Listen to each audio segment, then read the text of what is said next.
Sa video na to ay sasabihin ko sa inyo ang sunod kong hakbang na gagawin dyan sa Roborovski issue na yan. Kaya ano pang inaantay nyo, isa na natin to.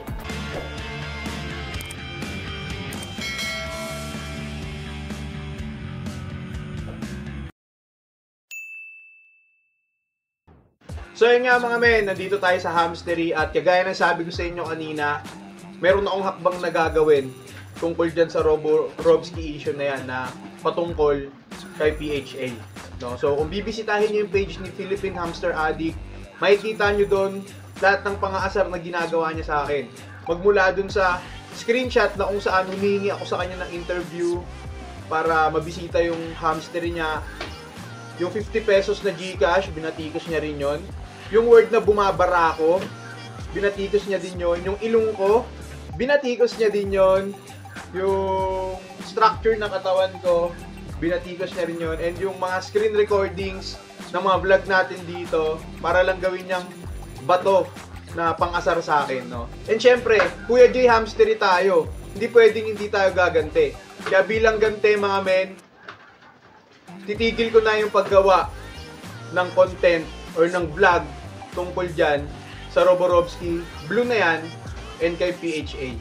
So bakit nga ba hindi na ako gagawa ng content patungkol dyan sa Roborovski Blue issue na yan? Kung naalala nyo sa unang vlog na ginawa ko ngayong taon, noong January, sinabi ko doon na ang target ko talaga this year is magkaroon tayo ng pet shop tour na kung saan bibisitahin natin yung mga pet shop na pwede nating mapuntahan and syempre, i-showcase natin kung ano yung meron sa bawat pet shop na mapupuntahan natin. And syempre, hingi na rin tayo ng advice or ng mga kailangan gawin kung sakaling mag-uumpisa sa larangan ng pagpe-pet shop.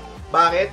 Kasi etong hamstery natin, bala ko siyang gawing hamstery shop or pwede na rin nating sabihin pet shop. At kung naalala nyo yung hamster maze na ginawa ko na may Kong TV team, ito, papakita ko sa inyo.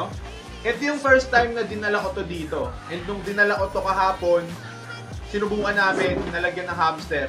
And ayun, nakakatuwa tignan yung mga hamster dito mga men na naglalaro sila. And mula doon, nakaisip din ako ng pwede nating gawing content na kung saan, kung sakaling makapagpakabit na kami dito ng internet, yun, magkakaroon tayo dito ng hamster maze na palaro pero naka-live. Tapos pwede pa rin kayo manalo ng 50 pesos GCash. Nandun pa rin mga men, hindi mawawala yan. No? Yung message ko sa mga naka-transaction ni PHA na nagkaroon ng negatibong resulta, sabi nga niya dun sa page niya, nagbigay siya ng address, ilalagay ko na lang dyan, siya mismo yung nagbigay ng address kung saan siya nakatira. No? Ang sabi niya pa dyan, kung meron talaga siyang naagrabyado, pwede niyo siyang puntahan sa address na to. No? And syempre walang ano eh, yan lang yung binigay niyang address.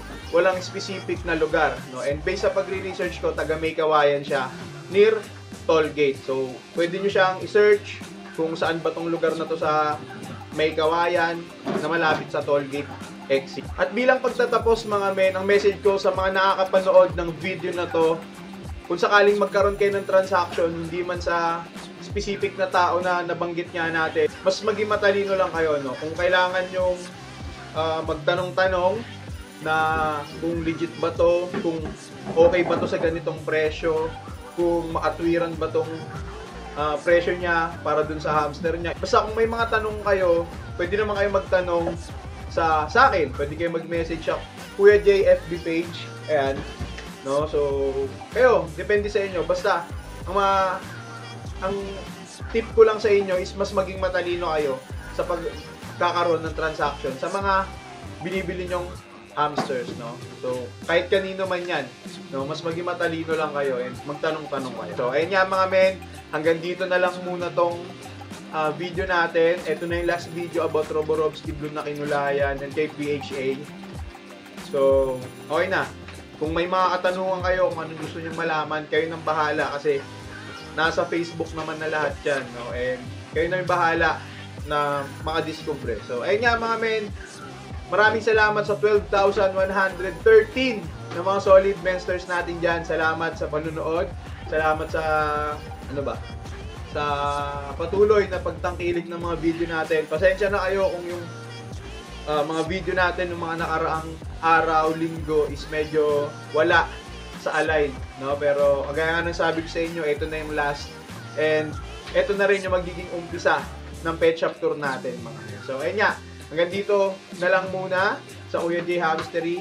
Comment nyo sa baba kung okay na okay itong background ko dito ng mga beans ng mga alaga nating hamster, and kung magkakaroon man tayo ng in place lang na vlog, yan, pipilitin ko na ito yung maging background kung okay sa inyo. So ayun nga, hanggang dito na lang muna. Maraming salamat at kita-kita tayo sa next video. Maraming salamat mga men.